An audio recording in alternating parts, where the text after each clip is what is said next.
Hardware DC coming at you with another Durmanhoth Clan News Network live event. We have the end of Fleet Week, Drake Interplanetary DEFENCECON. Now, the reason why Drake is not part of the Fleet Week is because they are considered a little bit more sales to the nefarious, the pirates, the bad guys of the galaxies, and they are not welcome at Fleet Week. So during, or I should say at the end of Fleet Week, Drake Interplanetary sets up a DEFENCECON in one of the other halls or a hangar to show off their stuff. Now, as we come up to Drake Interplanetary's DEFENCECON, you will see after the fleet launches who's left to protect you. Drake Interplanetary makes their ships for the average person. They make them cheaper, they make them built for combat, and no frills. There are no tables with lights on them, there's no cushioned seats, there's no escape pods, there is no ejector handles. You are pretty much built to kill, and if not, be killed. That's the plus and the minus of Drake Interplanetary's arsenal. Now, this will be kind of quick. Drake doesn't have a ton of stuff out, but they have some cool stuff. Some of the best stuff, honestly, in the game. On both sides, you're flanked by the cutlasses, all three of them.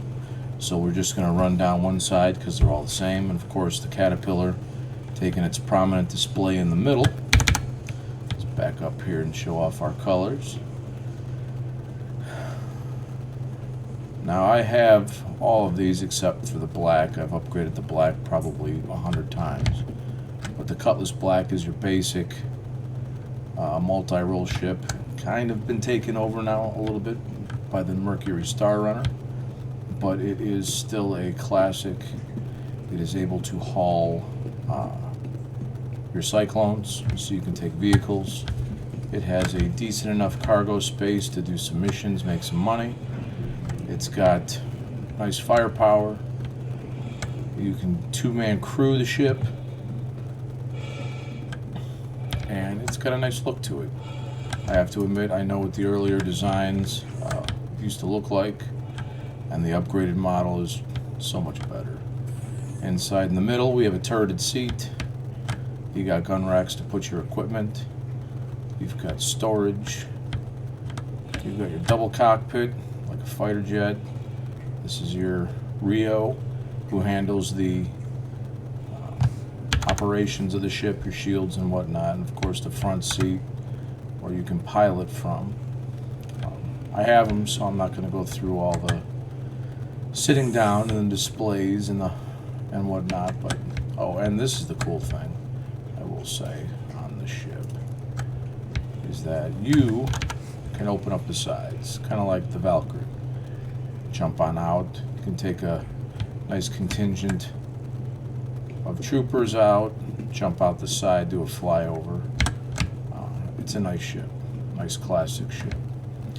The next model of ship we have is the ambulance of the game right now. The Apollos are not out, so we have the Cutlass Red.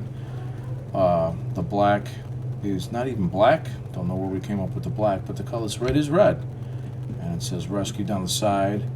It has your ambient lighting for fire and EMS services. It's all red and sparkly. You can turn that on the inside of the Cutlass Red. You will see there's 3 levels of medical beds that will handle. Oh, hey, I missed. There's 3 levels of medical beds that will be able to take care of your needs. The Drake Cutlass Red has the level 1. That is basic. You got a couple cuts, bruises, banged up. Can stabilize you and get you up to an Endeavor or over to a hospital. That's what these are for. Basic healing. Nothing trauma-wise. If you're half dead or missing body parts, this is not the ambulance to be taking. The front of the ship is pretty much the same. The difference is instead of a turret, you have a toilet. So a turlet, not a turret. I guess that, okay, never mind. That's a bad joke. We'll just edit that one out. And the two-seater as well. Otherwise, all the same. The only difference with the red and the blue, I should say, is that instead of the side doors also, besides the no turret, is that you have the docking sides to the ship. Right now, eventually you won't be able to, but right now you can use it for spawning. So if you're doing a raid, FPS raid on a bunker or something to that effect, if you take the Cutlass Red as a dropship, drop you and a couple buddies down there, you can put yourself to spawn at those hospital beds, and you'll spawn back there instead of spawning all the way back at a space station, which is really nice. This is the Cutlass Blue. This is your police security variant of the line. This is for bounty hunting. You can go arrest and detain people if you don't have to kill them or don't want to kill them. It does have your red and blues, whereas the Cutlass Red is just the red and whites, which is obviously your classic police markings. All of the Cutlasses have pretty much the same hull, minus some flare changes. Ugh, hitting the doors on some of these is just a mess. There we go. The Drake Cutlass Red and Blue do not have the cargo room to take Cyclones. You might be able to eventually get like a Ranger in here, which is the motorcycle, probably a hover bike, though those can be a pain in the ass.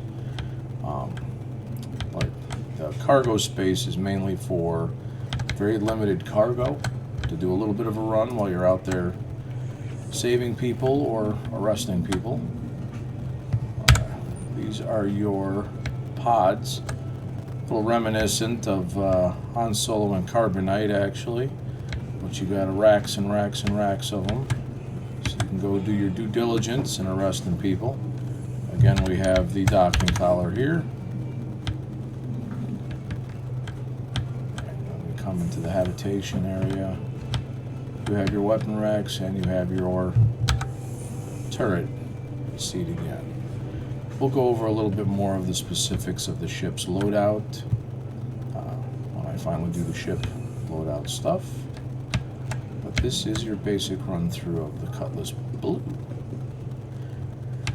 We're going to get to the Caterpillar in a minute. I'm just pretty much going to show it off because for some reason that ship I can spend a half hour getting lost in it. But we'll go over some features of it and do a walkthrough later. This is your Drake Herald. The Herald is a one-use ship that is data running.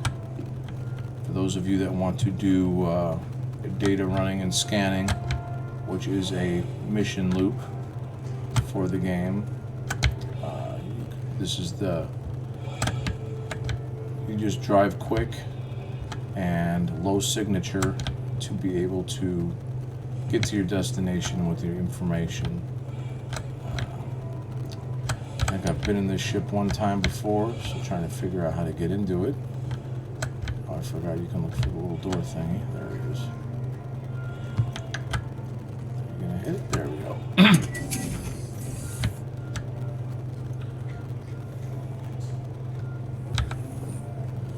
Alright, so this is your scanning station. However, you can link up and pick up your information. We'll go into this computer system. You have your servers and hard drives and everything over here. The nice thing about the Herald, I believe, versus the other ones, is that the encryption to the Herald is top tier. And so as you are running around and getting shot at, if you do get shot at, that your data will be that much harder to mine off of your ship if they take it over, because of those security parameters on your stuff. But it's a little ship. It is sole purpose is quick flight in order to get your data to where it needs to go. I gotta tell you, I'm not a black and red fan, but black and red is a classic combination, and the way the DEFENCECON markings are pretty awesome. One thing you'll notice at the beginning of the hall, which I didn't turn around and see, in the middle of the hall, and there might even be some in the back, the Traveler terminals. This is going on through June 3rd. You can go to these Traveler terminals and you can rent almost any ship in the entire game right now. There are some alien ships that are special, like the Scythe. There are some ships that are special, like the Reaper. Raven. Wow, I named it Reaper. The Raven, which is a Saber variant EMP electronic warfare model. Some of those you can't, and obviously capital ships. But otherwise, almost everything else I found, even some of the other alien ships, the Cartual, the Blade, the Glaive, you can. So go rent whatever you want through June 3rd and play away. I'm back on track here. We have, this is the Drake Dragonfly. This is a two-seater. You have your pilot sitting here, and your passenger sits here reverse, cowboy. Yeah, that's what I said. And you can fly around. It does have weapons. It's a hover bike, so it's non-tracked, non-wheeled, hovers above the ground, and you can get to your destinations pretty quickly. I will say that on the privateer, which we're about to see, I'm sorry, not just the privateer, but also the regular part of the Kraken, there is a Dragonfly drop hall that they will fold up into, and you can store them, which is kind of cool if you're into them. There's 3 different versions. This is your Vulture. I have a Vulture. The Vulture is for your first tier of salvage, first tier of ship, I should say. Obviously, you can do hand tools for salvage as well, or will, not yet, salvage isn't in. But this is your first tier of ship, like the Prospector is for mining. Very basic ship, one-man ship. You can go in and use your little arms here. Not 100% sure how that will visually work with an animation, but you can go through, chop, chop, chop, take what you need, and take off. Looking forward to the salvage aspect, since a lot of my guys do the mining. All right. This is the Corsair. This is actually going to be coming out by the end of the year, allegedly. We'll see. CGI, you know how it is. Very asymmetrical. Kind of makes my brain want to explode. But it is, I guess you could say it kind of flies or looks like the B-Wing from Star Wars. Obviously, the body and the frame has a little bit more to it than just a pod on a weird wing, but the Corsair is a huge primary, I'll let you read the thing, for exploration. That's the Drake. No frills, no extras, but deep space exploration model. And it has antennas that'll be sticking out, antennas all over the place to get your scanning data from, and you can jet around on a Drake exploring ship. Again, it's bad enough with the Mercury Star Runner, though I've gotten used to it. Can't stand things that are not semi-even. That is 100% not even close. So that is definitely a ship I would not own or fly, but it is well sought after and highly waited and anticipated for. It should be coming out by the end of the year, I believe. Now this, I went Idris, but this is the Drake capital ship. It's pretty awesome.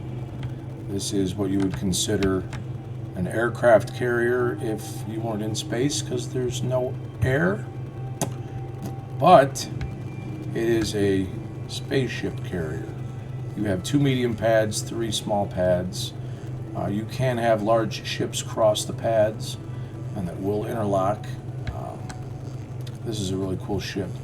Earlier I had said privateer. Yeah, my mind was on that just from what was left from DrakeCon a day or so ago that you could get. But there is the regular aircraft carrier version, the warship, That is just the Kraken.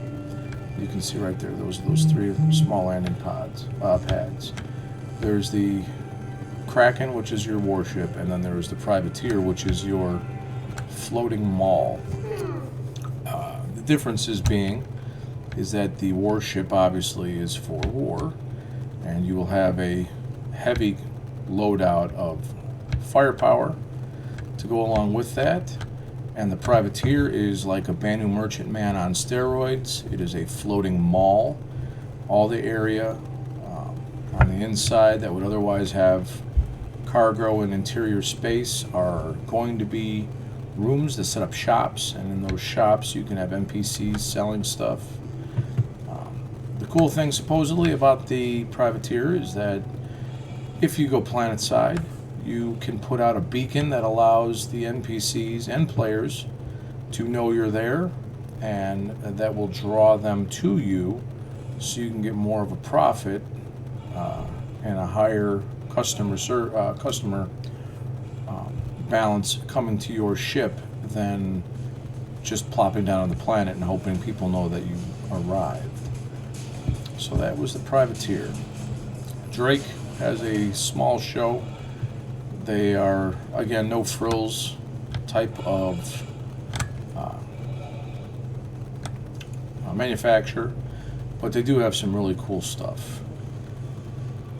All right, on the way out, underneath the big Drake sign, you have the Caterpillar.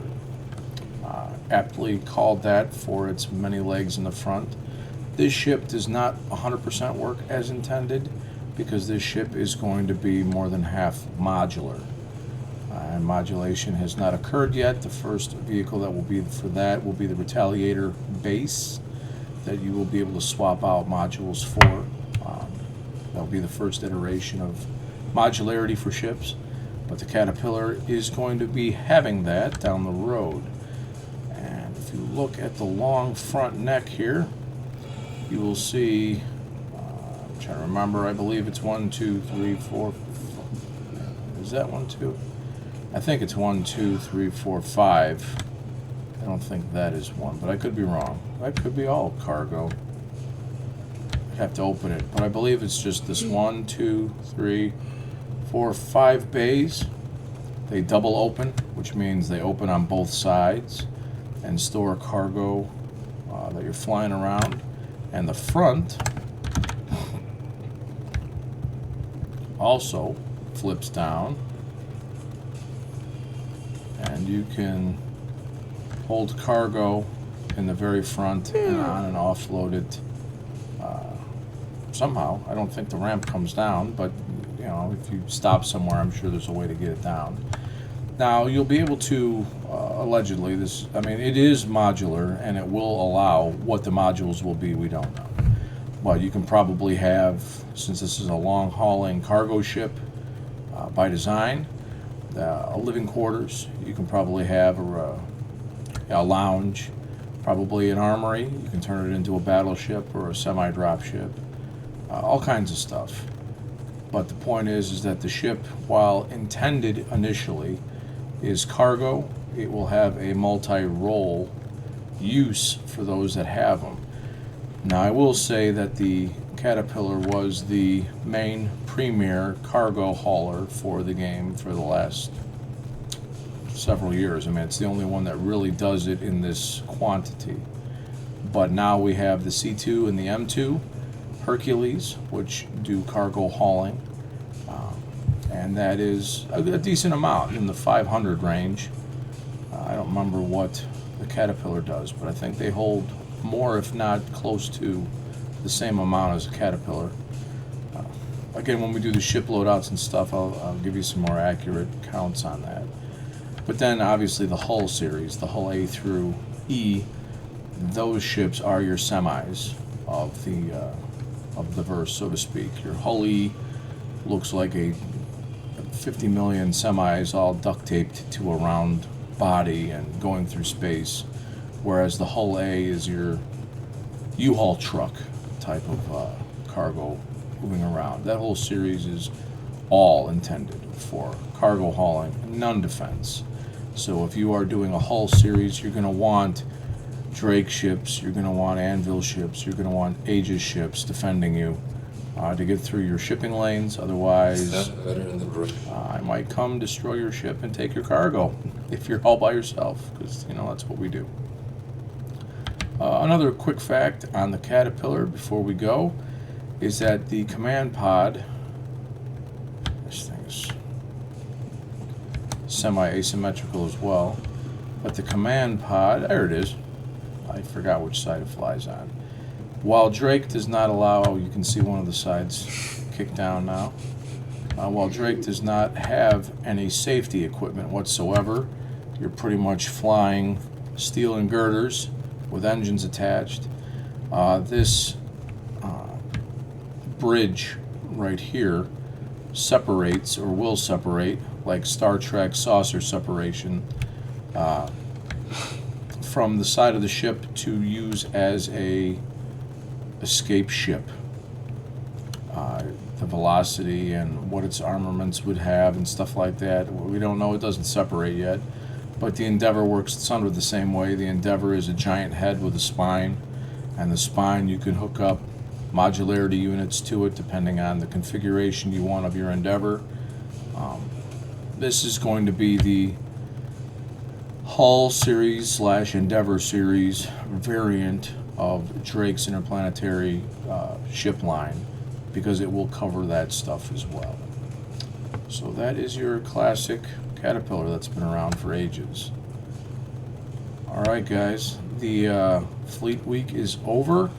Drake Interplanetary, I'm a little late getting in on it, so hopefully the video is enough, if you haven't seen it yet, that the DEFENCECON is over with today. This is the 31st, I believe. But the free flight and the free rental of everything that you can play with goes all the way through June 3rd. So come on in, enjoy, fly around, and we'll see you in the verse. If you have any comments or questions, go ahead and hit me up in the comments below.